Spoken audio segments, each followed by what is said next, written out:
Токтогул шаарында 74 миллион сомдук кен байлык, сиздердин байлыгыңыздар уурдалды.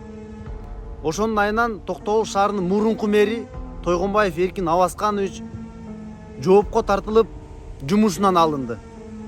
Бирок бүгүнкү күндө ал жерде жеке ишкер Сартбаев Бакыт, мурунку жогорку кеңештин депутаты Тотонов Нурбек жана Тойгонбаев Эркин, ошол кездеги мэр, анын баласы жана бир нече жарандар камакка алынган, жоопко тартылган, тергөөгө барган, күнөөсү аныкталган, УКМКнын баардыгын жарыялаган.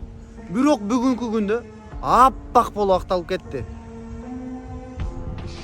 Ай, Токтогул районунун акими, зам акими Акылбек Алакунович, Кожобергенов Нурболот,